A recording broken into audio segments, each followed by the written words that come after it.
अरे आ गए आप लोग। हाँ जी, आज करने वाले हैं is matter around us pure, जो कि है केमिस्ट्री क्लास 9 का चैप्टर नंबर 2।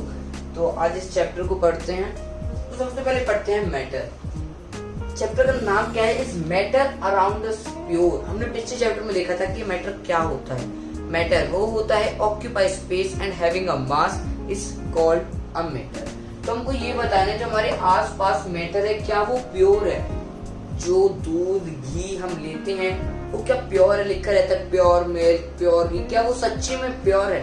तो उसके बारे में इस चैप्टर में हम जानेंगे। तो सबसे पहले स्टार्ट करते हैं। प्योर के दो पार्ट्स हैं, वो मैटर के दो पार्ट्स हैं। एक है प्योर सब्सटेंस और एक है इम्प्योर सब्सटेंस। प्योर जैसे कि हमको क्या पता लग रहा है, वन टाइप ऑफ पार्टिकल्स, ये खाली एक टाइप ऑफ पार्टिकल से बना है। फॉर एग्जाम्पल कॉपर या ऑक्सीजन। ऑक्सीजन एक ही पार्टिकल है, ऑक्सीजन इज एक ही पार्टिकल है, कॉपर भी एक ही पार्टिकल है। पर जब मैं बात करूं इम्प्योर की, more than two types of particle, more than one type या two type of particle. For example air.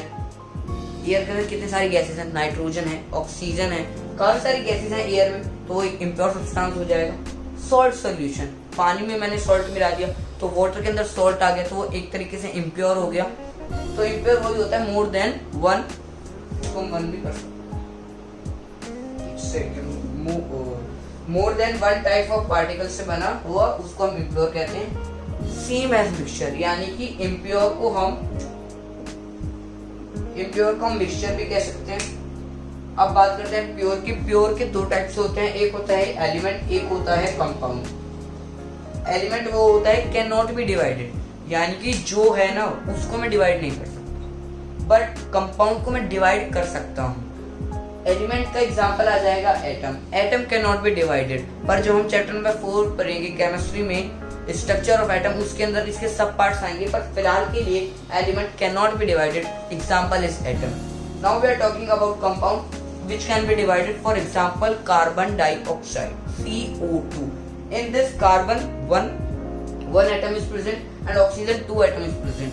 तो इसको मैं another example will be hydrogen. Hydrogen 1, oxygen 2, H. No. Hydrogen 2 and oxygen 1, H2O. Now we are focusing on impure substance. ये दो types के हैं, एक है होमोजीनियस, एक है heterogeneous.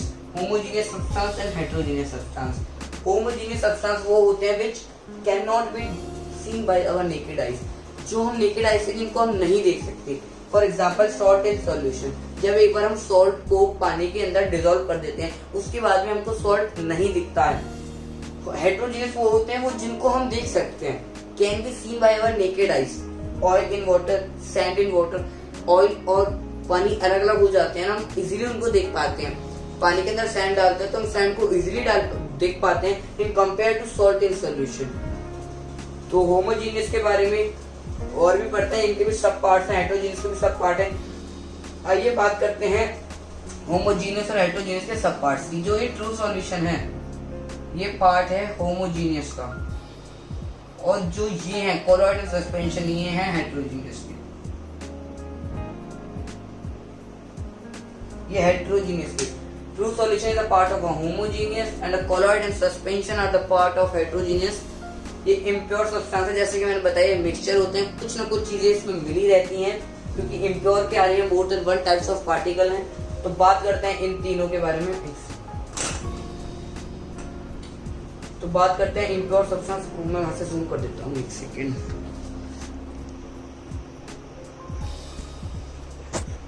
I think now it is visible. हाँ जी मैं समझ, I think it is visible. तो बात करते हैं ट्रू सॉल्यूशन की। ट्रू सॉल्यूशन का साइज होता है 1 नैनोमीटर, 1 नैनोमीटर और लेस देन 1 नैनोमीटर। वही कोलॉइड का होता है 1 से लेके 100 नैनोमीटर के बीच में। सस्पेंशन का होता है more than 100 nanometer. True solution transparent होता है। ट्रांसपेरेंट वो होता है कि जिसकी मतलब सिंपल एक वाटर का ग्लास है तो हम उसके आर पार देख सकते हैं। कोलॉइड होता है ट्रांसपेरेंट जिसको हम पार्शली देख पाते हैं, और सस्पेंशन होता है ओपेक जिसे हम बिल्कुल भी नहीं देख पाते। True solution can not B separated bye filtration. जब हम इनका फिल्ट्रेशन करेंगे, for example salt in solution का जब हम फिल्ट्रेशन करते हैं अच्छे तरीके से डिजोल्व करने के बाद, तो वो हम अलग उसको नहीं कर सकते फिल्टर, पर कोलॉइड में भी नहीं कर सकते। फॉर एग्जांपल मिल्क, इसका एग्जांपल हो जाएगा मिल्क को भी हम अलग नहीं कर सकते। ट्रू सॉल्यूशन का हो जाता है सॉल्ट इन वाटर, ठीक है ना। तो मिल्क को हम फिल्टर नहीं कर सकते। थर्ड आता है suspension can be separated bye filtration. Example sand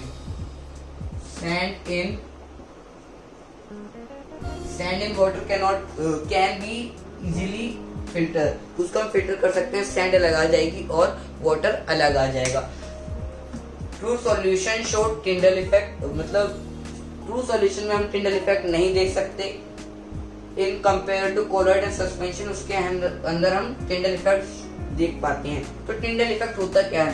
path of a light can be seen through it's medium, it means that it is showing a Tyndall effect. जैसे कोई एक सॉल्यूशन है, उससे मैंने लाइट पास करी, उससे जो आपको एक पाथ दिख रहा है, तो इसका मतलब वो टिंडल इफेक्ट को शो करता है। कंटिन्यू जानते हैं सेपरेशन प्रोसेस के बारे में। हम डिस्कस करेंगे टोटल 10 सेपरेशन प्रोसेस और उन सब में डिफरेंस होगा उनकी फिजिकल प्रॉपर्टी में।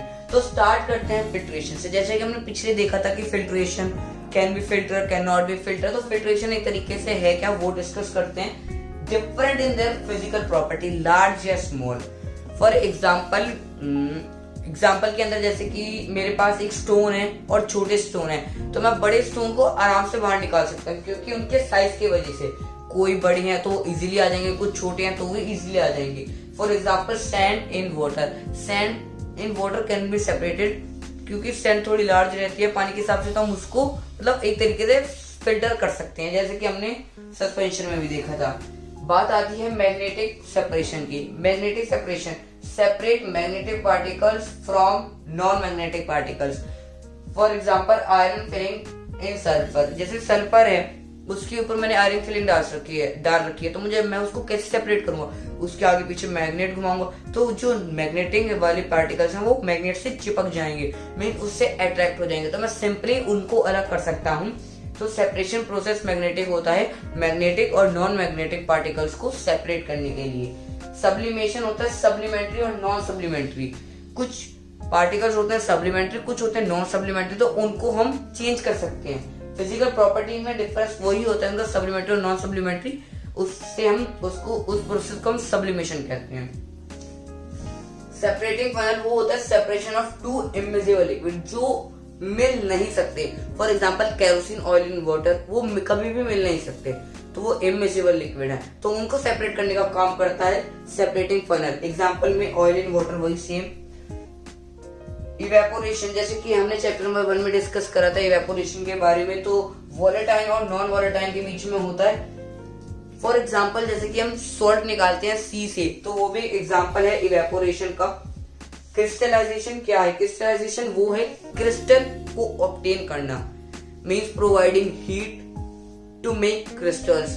जैसे कि हमारे स्कूल में एक एक्टिविटी भी होती है कि जिसमें हम करवाई गई थी कि जिसमें एक वाटर ले रखा है, उसके अंदर हमने शुगर डाला, तो एक तरीके से उसमें हमको क्रिस्टल ऑब्टेन हुए थे। तो क्रिस्टलाइजेशन वो ही होता है obtaining the crystals. Pure solid, for example pure solid substance from a impure sample, हम इससे इजीली फाइंड कर सकते हैं प्योर सॉलिड सब्सटेंस। जो भी एक प्योर सॉलिड सब्सटेंस है इम्प्योर सैंपल से हम उसको निकाल सकते हैं थ्रू क्रिस्टलाइजेशन, मींस उसको हम सेपरेट कर सकते हैं क्रिस्टलाइजेशन के हेल्प से। बात आती है what is distillation. Distillation separating two miscible liquid जो अच्छे से घुल मिल जाते हैं। For example acetone and water separating to a miscible liquid can be separated by distillation, for example acetone in water। Fractional distillation दोनों एक तरीके के सेम है, पर इसमें एक और चीज आ जाती है, टू और मोर मिजिबल लिक्विड, दो या दो से ज्यादा मिजिबल लिक्विड को जो हम मिला दें तो उसमें काम आता है हमारा fractional distillation. For example acetone and ethanol, इन दोनों को सेपरेट करने के लिए काम आता है हमारा फ्रैक्शनल डिस्टिलेशन, और काफी सारे होते हैं जिससे हम सेपरेट कर पाते हैं टू और मोर मिजिबल लिक्विड्स को। अब बात करते हैं क्रोमेटोग्राफी। क्रोमेटोग्राफी क्या है? Solute that can dissolve in same solvent. Solute जो अपने ही सॉल्वेंट में डिसॉल्व हो जाए, सॉल्यूट लेस सॉल्वेंट ज्यादा, जो सॉल्यूट अपने ही सॉल्वेंट में डिसॉल्व हो जाए उसको हम सेपरेट कर सकते हैं by the help of chromatography. Example आप इसका देख सकते हैं, component of a dye, component of a dye can be separated by the help of chromatography. Next is centrifugation, spin and separate. Spin and separate का मतलब ये है, for example ये मेरे पास एक मार्कर है, इसके साइड में मैं इसको घुमा रहा हूँ, बहुत तेजी से मैं घुमा रहा हूँ, तो इसके साइड में एक चीज यहाँ पे अलग साइड में हो जाएगी, वो सेपरेट हो जाएगी। तो वो सेंट्रीफ्यूगेशन की वजह से होता है कि इन दोनों को मैं हिला रहा हूँ। फॉर एग्जाम्पल जैसे हमारे घर के फैन चलते हैं, तो फैन के ऊपर जो निप होते हैं, जैसे हम उसमें कुछ भी डाल दें, फॉर एग्जाम्पल कुछ कोई सा भी लिक्विड डाल दें, तो हम उसको सेपरेट करना चाहते हैं, एक उसके अंदर अलग प्रॉपर्टी है, तो हम उसको सेपरेट करना चाहते हैं। जब उसे हम तेजी से घुमाएंगे ना, तो उसके कोनों पे वो अलग से सेपरेट हो जाएगा। इसको मैं बहुत तेजी से घुमाऊंगा तो वो अलग कोने में आ जाएगा, तो वो है सेंट्रीफ्यूगेशन। सेंट्रीफ्यूगेशन। तो इसी के साथ हमारा chapter number 2 is metal analysis pure chemistry class 9 का फिनिश होता है। तो चैनल को कर दीजिए लाइक, चैनल को कर दीजिए सब्सक्राइब और वीडियो को कर दीजिए लाइक। तो meet you with the next video soon, till then bye.